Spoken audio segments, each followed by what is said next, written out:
Hermanos, buenos días, bienvenidos sean a este nuevo culto. Esperamos que los videos anteriores hayan sido bendición para tu vida. El día de hoy traemos nuevamente este material y te pedimos que sigas orando, por favor, para que este proyecto pueda continuar. Vamos a comenzar, hermanos, con una oración para dejar todo este tiempo en manos de nuestro Dios. Padre eterno, cuántas gracias te damos, Señor, porque nos tienes con bien aquí. Porque, Señor, en tu gran bondad, en tu infinita misericordia, tú nos permites estar en contacto por este medio. Y ahora, Señor, que estamos a punto de comenzar con este culto, te pedimos, Padre, que seas tú glorificado a través de nuestras actitudes, a través de que, Señor, si hay algún pecado en nuestro corazón, tú, Señor, nos muevas al arrepentimiento y podamos confesarlo delante de ti, para acercarnos confiadamente a ti, Padre. Gracias, Señor, por la sangre bendita de tu Hijo Jesucristo, que, Señor, el día de hoy nos hace uno. Gracias, Padre, por todo esto, en el nombre de Cristo Jesús. Amén. Vamos a buscar, hermanos, en nuestras Biblias el Salmo número 1. En tu Biblia los salmos están más o menos a la mitad. Salmo número 1, recordemos que los salmos es un libro considerado de poesía, pero mis hermanos, también es un libro inspirado, por supuesto, porque por algo está en la Biblia. Y es un libro que contiene verdades muy, muy grandes. El Salmo número 1, vamos a leer solo sus primeros 3 versículos, nos dice lo siguiente. Bienaventurado el varón que no anduvo en consejo de malos, ni estuvo en camino de pecadores, ni en silla de escarnecedores se ha sentado, sino que en la ley de Jehová está su delicia, y en su ley medita de día y de noche. Será como árbol plantado junto a corrientes de aguas, que da su fruto en su tiempo, y su hoja no cae, y todo lo que hace prosperará. Hermanos, estos 3 primeros versículos con los que empieza el libro de Salmos son muy hermosos. Primero dice, bienaventurado el varón que no anduvo en consejo de malos, ni en silla de escarnecedores se ha sentado. Quiere decir en pocas palabras, bienaventurado aquel que no se goza, que no se deleita en practicar el mal, en practicar aquello que va en contra de lo que Dios es y de su carácter, sino que por el contrario, en la ley de Jehová está su delicia, y en ella medita día y noche. Hermanos, una de las cosas que los cristianos estamos perdiendo cada vez más es el meditar. Cuando nos acercamos a la palabra de Dios, muchas veces con tristeza debemos aceptar que solamente la leemos, pero no hacemos la segunda parte, que es igual de importante, que es meditarla. Y la tercera, que es la práctica, por supuesto tampoco llega. Hermanos, no basta leer la Biblia, tenemos que meditar en lo que Dios quiere decirnos a través de ella. Meditar implica que después de que has leído un pasaje, te preguntes, ¿qué está tratando de decirme Dios a través de este pasaje en este día? Y entonces viene el versículo 3. Será como árbol plantado junto a corrientes de aguas, que da su fruto en su tiempo y su hoja no cae, y todo lo que hace prosperará. Hace 8 días hablábamos en la predicación del fruto del Espíritu y decíamos que Dios no espera que tú des uno u otro, sino que Dios espera que tú des todos, como si fuera un racimo de uvas. Entonces, hermanos, cuando aquí la Biblia dice que el que medita en la ley de Jehová, el que se aleja del mal y el que medita en su ley, será como árbol plantado junto a corrientes de agua, se refiere a esos árboles frondosos que hay a los lados de los ríos o de las corrientes de aguas, donde el agua es fresca todo el tiempo, donde el agua es más cristalina, donde el agua, en pocas palabras, no se queda estancada, pudriéndose, sino que se está renovando una y otra vez. Y hermanos, eso trae como resultado que el árbol da su fruto. El meditar en la palabra de Dios, por lo tanto, trae como resultado que el cristiano no está ocioso, sino que da su fruto en su tiempo. Y hoy más que nunca el mundo necesita cristianos que den su fruto. Vamos a comenzar, hermanos, con un bloque de alabanzas. Número 34GA, Salmo 66.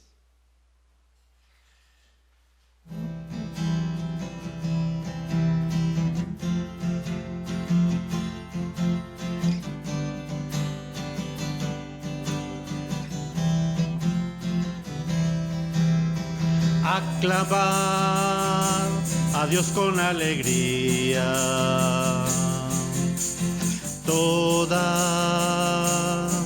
la tierra,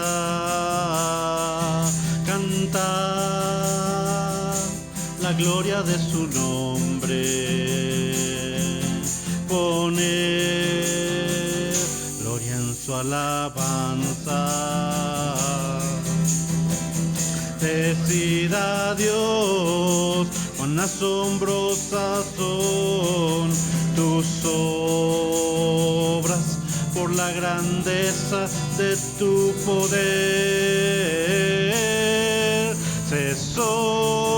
someterán, a ti tus enemigos, toda la tierra te adorará.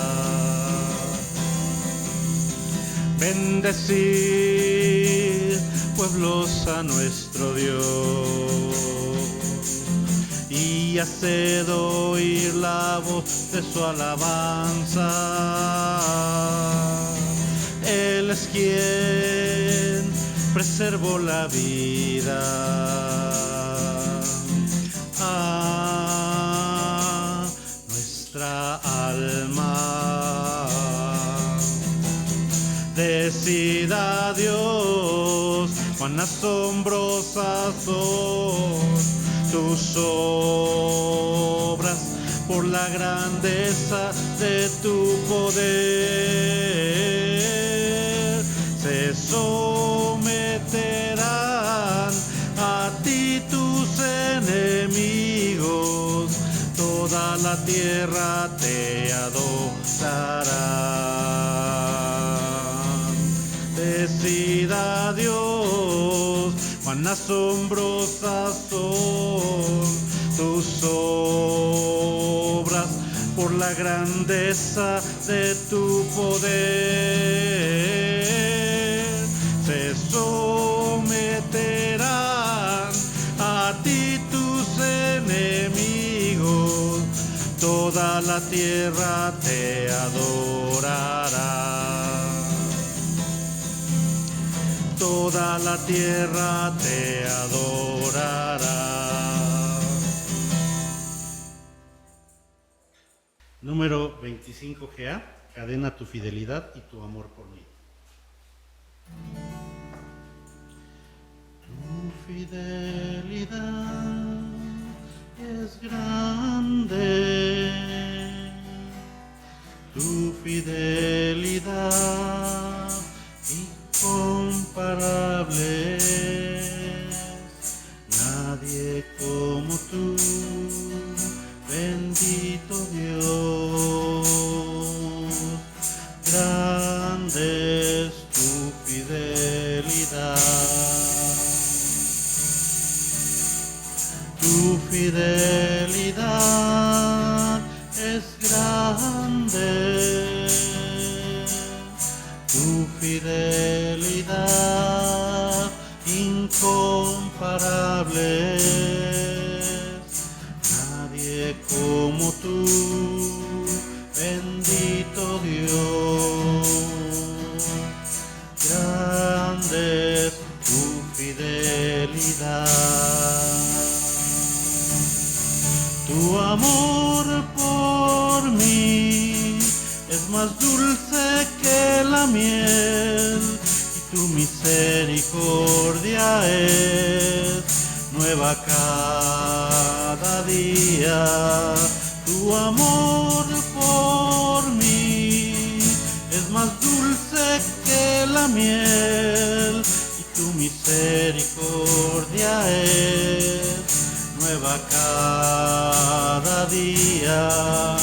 Es por eso que te alabo, es por eso que te sirvo, es por eso que te doy todo mi amor. Es por eso que te alabo, es por eso que te sirvo, es por eso que te doy todo mi amor. Tu fidelidad es grande, tu fidelidad incomparable, nadie como tú, bendito Dios. Grande es tu fidelidad, tu fidelidad es grande, tu fidelidad incomparable,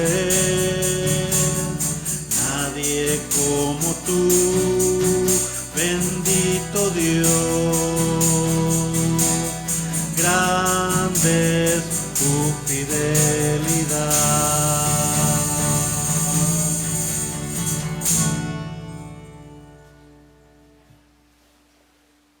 Número 33, GA.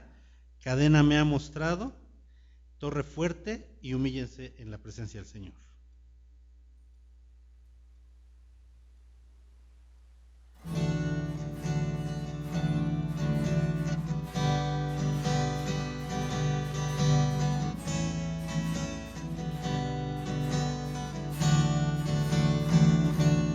Me ha mostrado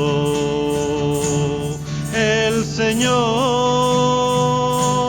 lo que es bueno y lo que pide Él de mí. Me ha mostrado el Señor lo que es bueno y lo que pide Él de mí. Hacer justicia, misericordia y ser humilde ante Él.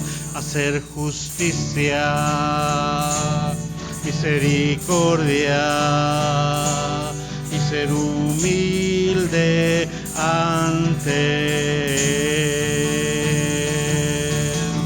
Torre fuerte es el nombre del Señor. Torre fuerte es el nombre del Señor. Torre fuerte es el nombre del Señor. A Él correrá el justo y levantado será. A Él correrá el justo y levantado será. Humíllense en la presencia del Señor. Humíllense en la presencia del Señor. Y Él os exaltará alto, muy alto, y Él os exaltará. Y Él os exaltará alto, muy alto, y Él os exaltará.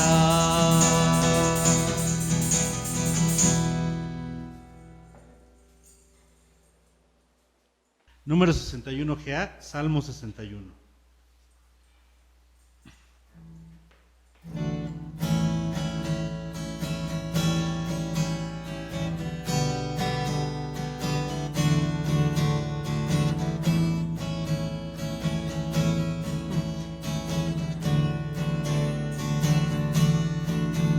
Oye, oh Dios, mi clamor, atiende a mi oración.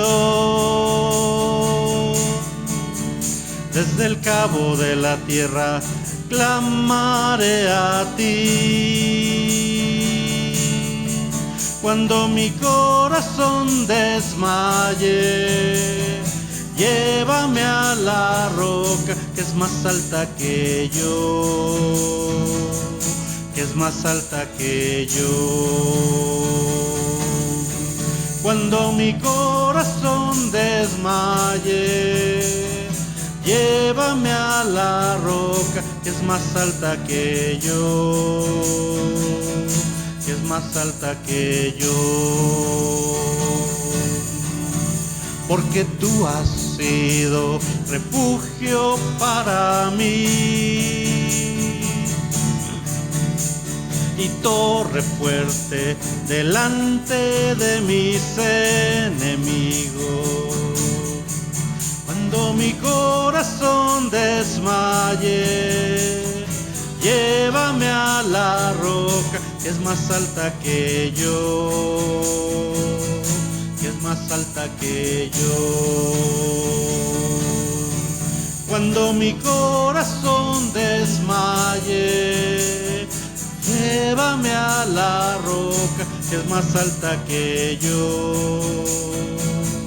que es más alta que yo.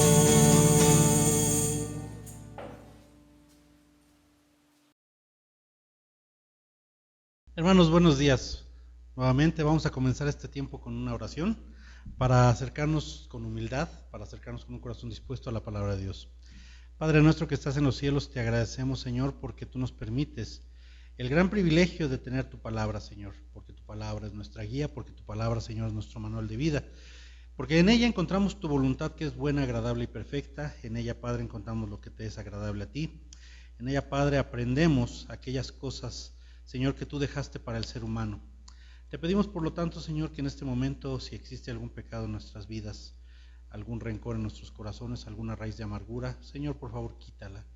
Y haznos humildes, Señor, para poder acercarnos a ella y aprender para ser edificados. Padre, gracias por ese maravilloso regalo que es la Biblia. Te pedimos, Señor, un corazón dispuesto a estudiarla, un corazón humilde, Señor, y también, Señor, te pedimos las fuerzas para ponerla en práctica. Gracias, Padre, por esto, en el nombre de Cristo Jesús. Amén. Hermanos, el pasaje del día de hoy se encuentra en la carta a los Romanos. Romanos capítulos 12, versículos 1 y 2. Romanos es una epístola, hermanos. Ya habíamos dicho que una epístola es una carta con un fin didáctico, con un fin de enseñanza. Entonces, en la Biblia, Pablo, el apóstol Pablo, dejó varias epístolas. Una de ellas es Romanos, que también es considerado como su testamento teológico, porque en ella plasma lo más profundo de su teología. Romanos, hermanos, Romanos capítulo 12, versículo 1 y 2. Aquí está.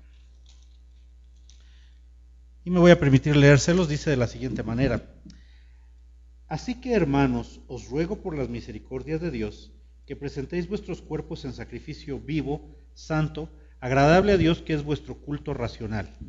No os conforméis a este siglo, sino transformaos por medio de la renovación de vuestro entendimiento, para que comprobéis cuál sea la buena voluntad de Dios, agradable y perfecta. Nos vamos a quedar con estos dos versículos, hermanos. Estos dos versículos son muy profundos, mis hermanos.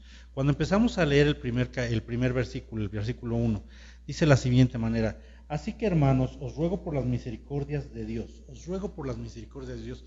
Pablo tiene maneras muy especiales de pedirle a un cristiano que haga ciertas cosas o que deje de hacerlas. Pero normalmente cuando Pablo habla o va a pedir que se haga algo, tiene cierta autoridad, porque tiene, en este caso, por ejemplo, que dice: os ruego por las misericordias de Dios. ¿Qué tan grande es la misericordia de Dios? Bueno, Pablo en los capítulos anteriores de Romanos viene hablándonos de cómo, a pesar de que el ser humano es pecador, cómo a pesar de que el ser humano, Dios estaba aquí y el ser humano ha estado huyendo de él, procurando alejarse lo más posible de él por sus acciones, Dios, en su infinita misericordia, mandó a su Hijo Jesucristo para poder reconciliarnos nuevamente con Él, para poder traernos de nuevo a su comunión. Dios quiere comunión con el ser humano, Dios quiere que el ser humano sea salvo, pero el ser humano es rebelde, hermanos. Entonces, cuando llegamos a este capítulo, Pablo ya está hablándole a creyentes completamente y está diciendo: hermanos, ya que ustedes han experimentado esa misericordia, ya que ustedes han comprendido que Jesucristo vino en carne y murió por cada uno de ustedes, por sus pecados, porque en la cruz no eran los clavos los que sostenían a Cristo, era su amor por ti y por mí. Ya que ustedes, hermanos, lo han comprendido, entonces les pido, os ruego, hermanos, por las misericordias de Dios, que presentéis vuestros cuerpos en sacrificio vivo, santo, agradable a Dios, que es vuestro culto racional. Os ruego que presentéis vuestros cuerpos. La Biblia nos dice que nosotros, antes de creer en Cristo, éramos hijos de ira, y por lo tanto nuestras obras eran obras de ira, es decir, obras pecaminosas, obras que eran contrarias a la voluntad de Dios. Pero una vez que Cristo viene a nuestras vidas, es inevitable el cambio. Un cristiano que se niega a cambiar es lo que la Biblia definiría como un cristiano carnal. Pero cuidado, no debemos escudarnos en este concepto teológico para hacer lo que nosotros queramos, porque nos exponemos a la disciplina de Dios. ¿Qué haces tú como papá cuando tu hijo te desobedece? Aplicas un correctivo, aplicas una disciplina, no porque lo odies, no porque quieras destruirlo, sino porque tú quieres que él no se extravíe. no se salga del camino que tú sabes que es el correcto. Dios es igual. Dios no quiere que nosotros nos salgamos del camino que Él sabe o que Él trazó para nosotros, y por lo tanto va a aplicar una disciplina. El pensar que podemos ser cristianos y burlarnos de Dios es una idea completamente antagónica, no es lógica. Cuando un cristiano verdaderamente ama a Dios, va a cambiar. Presentará su cuerpo en sacrificio vivo, santo, agradable a Dios, que es su culto racional, como dice este versículo. Pero, ¿qué nos recuerda este versículo? Este versículo, hermanos, nos recuerda un poco el Antiguo Testamento, nos recuerda un poco aquel régimen en el cual los judíos tenían que presentar ciertos sacrificios para poder expiar sus pecados. ¿Qué era específicamente? Bueno, cuando los judíos pecaban, cuando un creyente en Dios, vamos a hacerlo un poco más extensivo, cuando un creyente en Dios pecaba, tenía que ir al templo y presentar una ofrenda que implicaba matar un animal para que pudiera de esa manera ser perdonado su pecado, para que pudiera de esta manera ser cubierto su pecado. Ahora, hermanos, ya no tenemos que hacer esto porque nuestros pecados ya fueron cubiertos por la sangre del Cordero Perfecto, que es Cristo Jesús. Esa sangre, hermanos, fue derramada una sola vez, dice la Biblia, y con eso basta, no se necesita más. Ahora bien, sin embargo, este pasaje toma estas imágenes del Antiguo Testamento y vamos a recordar cómo era esto. Hermanos, los sacrificios del Antiguo Testamento no eran algo agradable, especialmente si a ti te tocaba ser el cordero que iba a ser sacrificado, porque tenías que poner tu vida por la de un ser humano en este caso. Hermanos, los sacrificios son cruentos, los sacrificios implican dolor, no solamente los sacrificios que tenían que ver con los con los animales. Hermanos, hay sacrificios que eran en ofrenda. ¿Tú sabes cuánto aproximadamente daba un judío de lo que ganaba? ¿Cuánto daba para la manutención del templo, para la manutención del tabernáculo? Aproximadamente el 32% de todo lo que ganaba. Así que si a ti te duele echarle 5 pesos a la cajita de la ofrenda, pregúntate cuánto dolor había en el bolsillo de un judío. Los sacrificios, hermanos, implican dolor. Y el cambio, por su misma naturaleza, implica también dolor. Y aquí, hermanos, más que algo externo, porque en el Antiguo Testamento los sacrificios eran algo externo, aquí está pidiendo algo más profundo. Presenta tu cuerpo, tú mismo, preséntate como sacrificio. Así que si crees que dolía más aquello, no, esto va a ser más doloroso, pero es más necesario. El versículo 2 nos va a decir por qué. Pero continuamos en el 1. ¿De qué manera debemos presentarnos? Debemos presentarnos como sacrificio vivo, un sacrificio dinámico, un sacrificio que vaya a donde Dios quiera que tú estés, un sacrificio que esté dispuesto a hacer su voluntad. Vivo, santo. La palabra santo, hermanos, es muy mal interpretada. La palabra santo normalmente nos lleva a pensar en las cosas sagradas como cosas que tienen una especie de poder especial. Si alguien es de mi generación, y recuerda las películas de Indiana Jones, asociamos la santidad con el arca del pacto y que cuando la abre Dios se enoja porque no debías de mirar adentro y Dios los mata a todos. No, hermanos, la santidad no tiene que ver con eso. La santidad no es un concepto de ocultismo, por el contrario es un concepto hermoso. La santidad quiere decir que estás apartado para algo. Apartado en este caso, ¿para quién? Para Dios. ¿Apartado de qué? Apartado del mundo y de todo lo que éste representa. Y hermanos, es un concepto muy difícil, porque cuando el cristiano verdaderamente está apartado del mundo, va a tener muchos enemigos. Un cristiano que no tiene enemigos, con seguridad es un cristiano que no está viviendo en santidad. Cuando el cristiano vive en santidad, va a tener enemigos. Y van a ir desde aquel que lo odia a muerte hasta aquel que se burla. Toda esa gama, todo ese rango puede haber. Pero si tú no tienes ninguno, debes preguntarte si tu vida es una vida de santidad. ¿Qué tan importante es una vida de santidad? Hermanos, nosotros aquí, dice la Biblia, somos embajadores de Dios. ¿Dios cómo es? Dios es santo, por lo tanto nosotros tenemos que ser santos, porque nosotros lo estamos representando en este mundo. Si nosotros no estamos siendo santos, si nuestra manera de vivir no es santa, estamos representando de manera deformada a Dios. ¿Y sabes qué? Satanás va a aprovechar eso. Satanás va a aprovechar tu mal testimonio para que la gente se convierta. Lo pongo entre comillas por la siguiente razón. Porque cuando tu santidad es falsa, cuando tu testimonio es malo y aún así te declaras cristiano, la gente de afuera sí va a venir a la iglesia, pensando que pueden seguir siendo como son y a la vez ser salvos. Y esto se llama el Evangelio de la Gracia Barata. Ahora bien, hermanos, ¿qué va a suceder? Que cuando las iglesias se llenan de estos cristianos, nuevamente los pongo entre comillas, que siguen comportándose como la gente del mundo, sin santidad, las iglesias se debilitan. Satanás puede entrar con más facilidad y el resultado es que las iglesias terminan siendo destruidas, terminan dividiéndose, terminan peleando entre sí, termina habiendo chismes, disensiones, termina habiendo malos entendidos dentro de ellas, porque lo único que tienes adentro de ellas son cristianos inmaduros, son cristianos carnales, cristianos que quieren seguir apapachando su pecado, cristianos que dicen yo tengo libertad en Cristo y por eso puedo manejar mi pecado, por eso yo el día que quiera lo dejo. Es como un vicio, es como un vicio. Si tú le preguntas a un borracho si puede dejar de tomar, te va a decir que en cualquier momento puede dejar de tomar. ¿Pero es esto una verdad? Claro que no. Está atrapado en un vicio. Y los cristianos que no tienen santidad están atrapados en un vicio aún más peligroso, porque han dejado de reflejar a Dios en sus vidas. Debemos presentar nuestros cuerpos en sacrificio vivo, en sacrificio santo, es decir, apartado del mundo. Y también, ¿en qué más? En sacrificio vivo, santo, agradable a Dios, que es vuestro culto racional. Agradable a Dios. ¿No basta con la santidad? Bueno, la santidad tiene dos componentes. Primero es apartarse del mundo. El segundo es ser agradable a Dios. ¿A qué se refiere este segundo concepto? Este segundo concepto tiene que ver, hermanos, con que ahora no solo te vas a apartar de las obras del mundo, de las obras de Satanás, sino que ahora vas a comenzar a practicar aquellas que están de acuerdo a la voluntad de Dios, porque esto te va a ser agradable delante de Él. Me voy a apartar del mundo, pero voy a practicar ahora las obras que son agradables a Dios. Cambio. Nuevamente nos enfrentamos a esa palabra, cambio. Y sabes una cosa, el cambio siempre viene acompañado de dolor.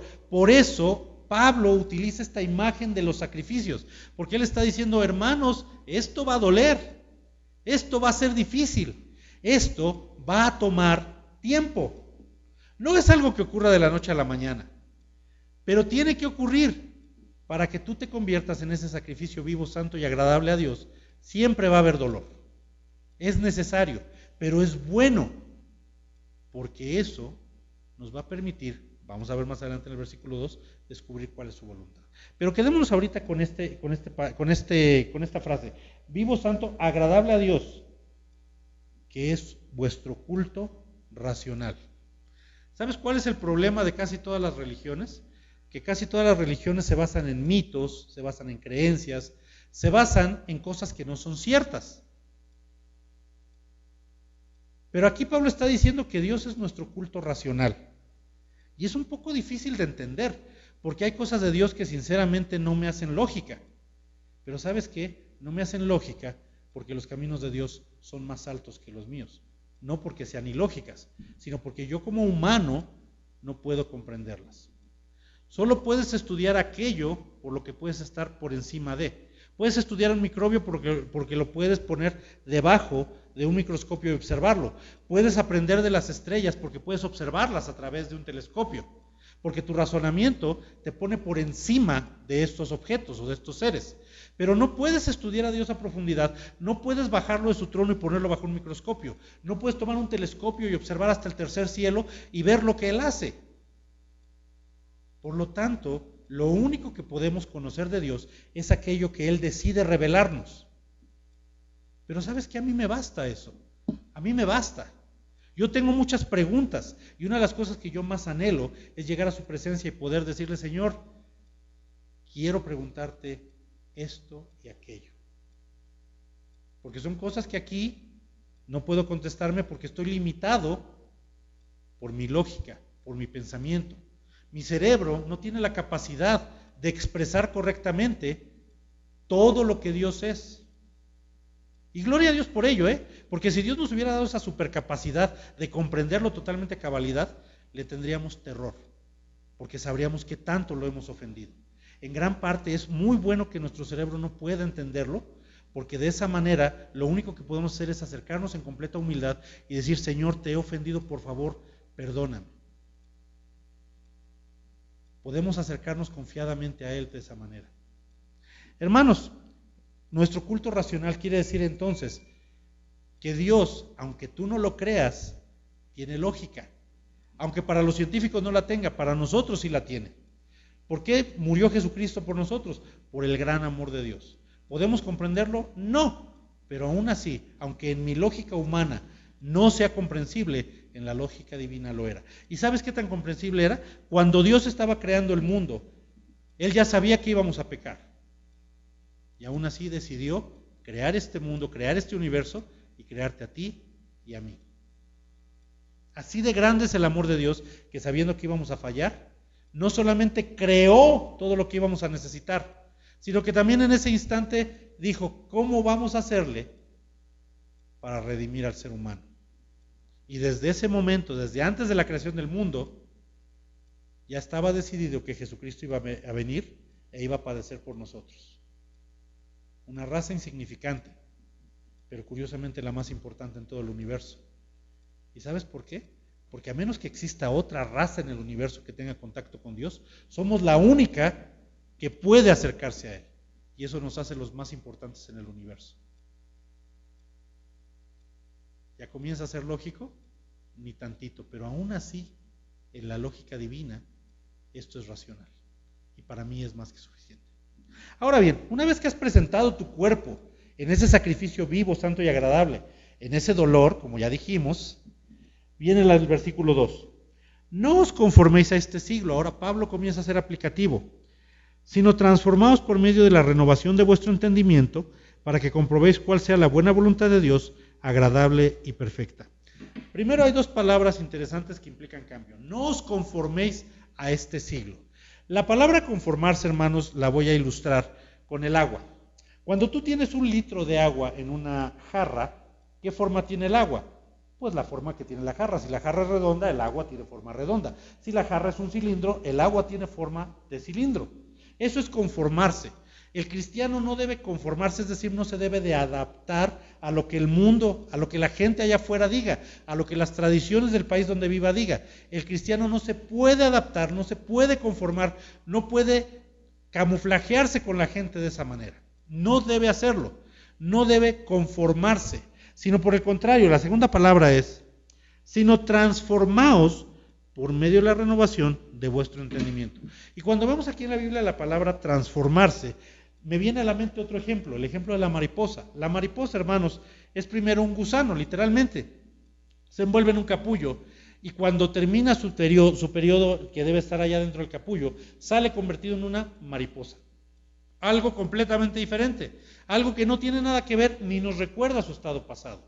Entonces la Biblia está diciendo no solamente que no debemos conformarnos a las ideas del mundo, sino que tenemos que ser completamente transformados. ¿Puede en algún punto la mariposa volverse otra vez gusano? No, ya no puede. Ya no puede regresar a esa forma. Una de las ventajas que hay en el mundo es que tú puedes ser hipócrita. Tú puedes decir verdades a medias, tú puedes mentir. Entonces tú puedes conformarte a un determinado grupo de personas, vamos a ser explícitos, puedes venir a la iglesia y fingir santidad, y luego te puedes salir a la calle y fingir ser del mundo, y luego ir a tu casa y fingir ser familiar. Lo que trato de decirte es, eso es conformarse, eso es adaptarse de acuerdo al escenario en el cual estás, eso es hipocresía. Pero el cristiano no debe de ser así. La Biblia está diciendo el cristiano no debe de ser de esta manera, el cristiano tiene que transformarse, tiene que cambiar. Y tiene que cambiar de tal manera que no pueda regresar a su estado previo, que no pueda volver a aquellos pecados, que no pueda volver a aquella manera de andar que es contraria a Dios. Hermanos, yo nunca he bañado a un cerdo, pero me dicen, los que lo han hecho, que una de las cosas que más les choca es dejar bien limpio el puerco, que hasta brille, solo para que vaya y se vuelva a revolcar en el lodo. El cristiano no puede ser así, hermanos. Dios ya nos limpió. ¿Por qué le tenemos tanto amor a nuestro pasado? ¿Por qué le tenemos tanto amor a esas antiguas obras y queremos regresar a ellas? Es algo incomprensible. Es algo completamente incomprensible el que el cristiano, habiendo sido lavado en la sangre preciosa de Cristo, quiera regresar a esas obras. Hermanos, ¿qué había ahí? Había vergüenza, había pecado, había todo aquello de lo que ahora te quieres alejar, pero curiosamente algo en ti que se llama naturaleza pecaminosa te impulsa a regresar. La Biblia dice que tenemos que cambiar eso, que tenemos que renovarnos. Fíjate lo que dice a continuación: tenemos que transformarnos por medio de la renovación de vuestro entendimiento. Renovación. Renovación tiene que ver con dos palabras: hacer nuevo una y otra vez. Renovar. Hermanos, cada día que Dios nos da en esta tierra es una oportunidad en la cual nosotros podemos renovarnos. ¿Pero renovar qué? Aquí la Biblia es clara: renovar nuestro entendimiento, nuestra forma de percibir la realidad. Una de las cosas que recuerdo me enseñaron a mí en la universidad es que los valores se encuentran en la realidad. Los valores se encuentran en la realidad. Entonces es de ahí de donde debemos tomarlos. El problema es que este concepto es a medias, porque no contempla a Dios. Si los valores están en la realidad, hermanos, entonces nuevamente mis valores cambian de acuerdo a mi situación geográfica, de acuerdo a mi familia, de acuerdo a mi religión, de acuerdo a muchos factores. Pero cuando tú incluyes a Dios en la ecuación, y podemos decir los valores están en la realidad que Dios creó, cambia completamente el panorama. Porque esta realidad que Dios creó tiene reglas, y cuando nosotros las rompemos hay consecuencias. Y cuando nosotros obedecemos a Dios, también hay consecuencias. Unas son para mal, otras son para bien. Tú desobedeces a Dios y hay consecuencias para mal. Tú obedeces a Dios y hay consecuencias para bien. Él derrama su bendición. Pero hermanos, renovar nuestro entendimiento entonces quiere decir, aprende a ver la realidad como Dios la creó. Aprende a ver las reglas como Dios las estableció. No como las ha manipulado Satanás, no como las ha transformado el mundo, no como las ha cambiado la manera de pensar del ser humano. Aprende a ver la realidad como Dios la creó. Transfórmate por medio de la renovación de tu entendimiento. Ahora bien, nuevamente aquí Dios decidió revelarnos algunas cosas. Y ¿sabes una cosa? Lo más grandioso es que tenemos la palabra de Dios. ¿Quieres aprender cómo es la realidad que Dios creó? Tienes que acercarte a su palabra. Muchos creyentes tristemente piensan que Dios va a revelarle su voluntad a través de sueños, a través de visiones, a través de muchas cosas, pero no se acercan a su palabra. Y no se dan cuenta que la Biblia es el manual de vida que necesitan, que en la Biblia están las respuestas que han estado buscando. Hermanos, acercarnos a la Biblia, leerla y meditarla, son cosas básicas en la vida de un creyente. Cuando el creyente se niega a hacer esto, está negándose a comprender la voluntad de Dios. Porque fíjate lo que sigue: tenemos que renovar nuestro entendimiento para que comprobéis cuál sea la buena voluntad de Dios, agradable y perfecta. El primer versículo nos dijo que nos teníamos que presentar delante de Dios como un sacrificio vivo y termina diciendo que debe ser un sacrificio agradable. Y el segundo versículo nuevamente habla de ser agradables a Dios. Pero agradables a través de ¿qué? De comprender cuál es la buena voluntad de Dios, agradable y perfecta. Buena, agradable y perfecta son tres características de la voluntad de Dios. Buena quiere decir que su voluntad nunca es para mal. Aún aquellas situaciones en las cuales tú te has encontrado en medio del dolor, tenían un objetivo. Dios tenía un objetivo y Dios quería que aprendieras algo de ellas. ¿Qué sería? No me preguntes a mí. Renueva tu entendimiento y Dios te va a mostrar qué es lo que Dios tenía para ti. Esto no quiere decir, por supuesto, que no te debas acercar a otros hermanos a preguntar. ¿Ok? Pero el primer paso está en ti. El primer paso de renovar tu entendimiento y decir: Señor, ¿qué es lo que querías mostrarme a través de esta situación? ¿Qué es lo que querías mostrarme a través de este dolor que me hiciste pasar, a través de esta prueba que tú pusiste en mi camino? Buena. Su voluntad siempre es benéfica, su voluntad nunca es para nuestro mal. Su voluntad siempre tiene como objetivo que seamos mejores como hijos suyos. Buena. Agradable. La buena voluntad de Dios, agradable. Agradable quiere decir, hermanos, que la voluntad de Dios no solamente es para nuestro beneficio, sino que a la larga genera paz. Recuerdan que hace algunos domingos hablábamos de la paz. La diferencia del mundo es que la paz es simplemente ausencia de conflicto. En el Cristo, la paz tiene que ver con que aún en medio de la tormenta podemos estar tranquilos porque Cristo está con nosotros y sabemos que Dios está en control de todo. Entonces, cuando la Biblia habla de que es agradable su voluntad, quiere decir que aquellas cosas por las que pasemos, aquellas cosas que Dios tiene para nosotros, aquellas cosas que es su voluntad que vivamos, tienen como objetivo también traernos paz. ¿Esto es contradictorio? Sí, porque a veces hay dolor, pero cuando aprendemos a cerrar, a guardar silencio y a escuchar su voz, viene esa paz. A veces hay problemas económicos. Ahorita tenemos un problema de salud muy grave a nivel mundial, pero en medio de todo esto te aseguro que Dios está diciendo, confía en mí, porque mi voluntad es buena, agradable y perfecta. Y eso me lleva a la última palabra con la cual vamos a concluir. Su voluntad es buena, agradable y perfecta. Perfecta quiere decir no solamente, hermanos, que es un camino más para hacer las cosas, sino que es el único camino. Porque si ese camino es perfecto, ¿ya para qué le buscas por otro lado? Dios tiene un plan para tu vida. Dios tiene un plan que quiere cumplir porque Él quiere que tú seas o que tú lo reflejes a Él en este mundo. Y ese es el máximo objetivo que puede tener un ser humano. Reflejar a Dios en esta vida, reflejar a Dios en este mundo que tanto lo necesita. Entonces, hermanos, si queremos realmente reflejar a Dios, tenemos que comprender cuál es su buena voluntad, agradable y perfecta, a través de la renovación de nuestro entendimiento, para ser completamente transformados, para ser diferentes de la gente del mundo, y de esa manera seremos sacrificios vivos, santos y agradables a Dios, que aunque al mundo no le haga lógica, para nosotros es nuestro culto racional. Vamos a orar para terminar, hermanos. Muchas gracias. Padre, cuántas gracias te damos, Señor, porque tú nos has tenido con bien aquí, porque tu voluntad es buena, agradable y perfecta. Y Señor, te pedimos ahora que hemos estudiado tu palabra, que seas tú glorificado a través de que nosotros la pongamos en práctica. Padre, gracias por tus bendiciones, gracias por la Biblia, que este manual de vida, Señor, sea una realidad en nuestras vidas. Y Padre, ponemos al mundo en tus manos, Señor, sabiendo que tú lo controlas todo y pidiéndote también, Señor, que esta situación pase pronto, que podamos volver a vernos aquí en este local. Y Padre, gracias por los jóvenes que han puesto también su disposición para hacer que estos videos ocurran, Señor. Gracias, Padre, en el nombre de Cristo Jesús. Amén. Muchas gracias, hermanos. Número 48GA, confiad.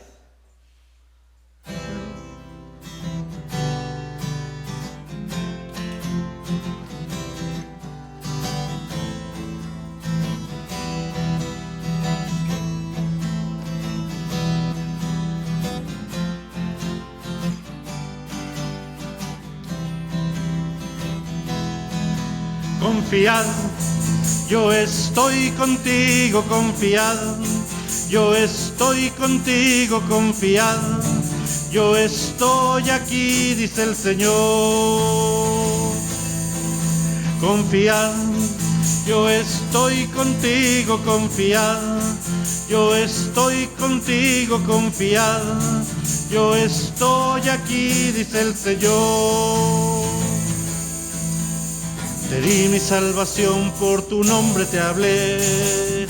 Hijo mío eres tú, a través de las aguas, por el fuego también te rescataré.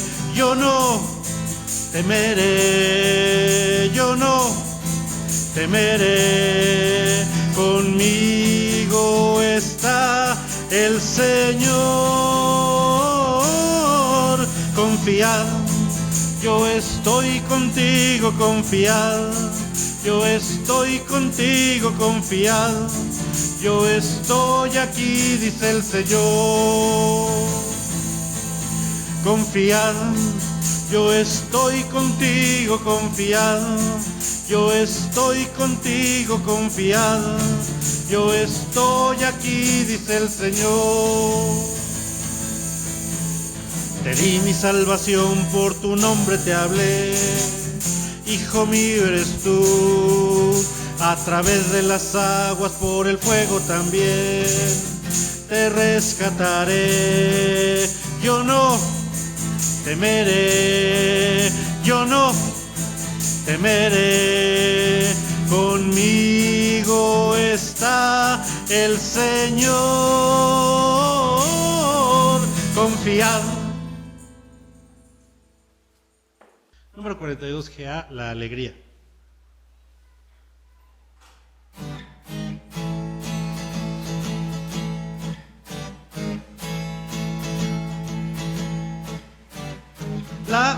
alegría está en el corazón de quien ya conoce a Jesús. La verdadera paz está en aquel que ya conoce a Jesús. Un sentimiento muy precioso que viene de nuestro Señor. El amor está en aquel que ya conoce a Jesús. La alegría está en el corazón de quien ya conoce a Jesús. La verdadera paz está en aquel que ya conoce a Jesús. Un sentimiento muy precioso que viene de nuestro Señor. El amor está en aquel que ya conoce a Jesús. Aleluya, aleluya, aleluya, aleluya. Un sentimiento muy precioso que viene de nuestro Señor. El amor está en aquel que ya conoce a Jesús. La alegría está en el corazón de quien ya conoce a Jesús. La verdadera paz está en aquel que ya conoce a Jesús. Un sentimiento muy precioso que viene de nuestro Señor. El amor está en aquel que ya conoce a Jesús. Aleluya, aleluya, aleluya, aleluya. Un sentimiento muy precioso que viene de nuestro Señor. El amor está en aquel que ya conoce a Jesús.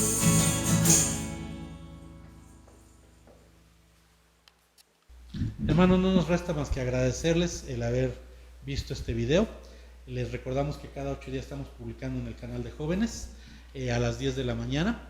Y hermanos, les pedimos que sigan orando por este proyecto. Próximamente vamos a incluir ya también un segmento con las peticiones que ustedes nos hacen llegar. Y también vamos a estar incluyendo también los estudios de Filipenses, van a comenzar también. Y todo esto, hermanos, implica mucho trabajo. Por eso les pedimos que sigan orando por nosotros, sigan orando por el grupo de jóvenes. Y a quienes les quiero agradecer también muchísimo porque han puesto su dedicación, su tiempo, sus talentos para que esto sea posible.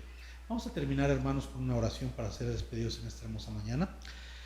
Padre eterno, te agradecemos, Señor, porque nos has permitido estar con bien aquí. Te pedimos, Padre, que ahora que estamos a punto de irnos, Señor, cada quien a sus actividades correspondientes, nos lleves con bien a donde quiera que nosotros tengamos que ir. También, Padre, te pedimos por protección a lo largo de la semana y te suplicamos, Padre, para que esta situación ya pase pronto y podamos volver a vernos juntos en este local. Gracias, Padre, por todo esto en el nombre de Cristo Jesús. Amén. Estamos despedidos, hermanos.